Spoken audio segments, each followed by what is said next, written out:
ఎడిపోతున్నావు? నీకు తెలియదా? తెలియదు. ఎడిపోతున్నావు చెప్పు. ఊర్లకి.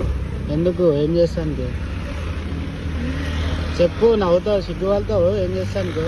ఓటేయడానికి. వేసినావా? నీకు ఓటాకు వచ్చిందా?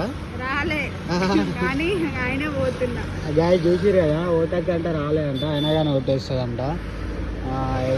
అట్లా ఈడు ఉంటుందా మరి? నీకు వచ్చిందా? నాకు వచ్చింది. నాకు కూడా వచ్చింది. అవునా? ఓలకేస్తా ఓటు? నువ్వు ఓలకేస్తావు, నేను చెప్పా. అది నాకు చెప్పా. అమ్మా నీకే ఉంటది తెలివి, నాకుండదా? గాయ చూసిరు కదా, చెప్పదంట. సరే మా సంగతి చెప్పుదాం మనం అయితే. ఎందుకు చెప్పు? చెప్తా చెప్పా? చెప్పను. చెప్పవా? వేసినాక చెప్తా. ఇంకా నేను వేయలేగో చూసుకోరు. గాయస్ ఇంకైతే ఓటు అయితే వేయలే. మేము మధ్యలో అయితే ఏదో టిఫిన్ చేస్తానికైతే ఆగినాం. ఓటు అయితే వేస్తాను కానీ ఊరికైతే వెళ్తున్నాం గాయస్. ఓకేనా? మీరు కూడా ఓలో ఓటు వేసిరు అందరైతే కామెంట్ చేయండి గాయస్.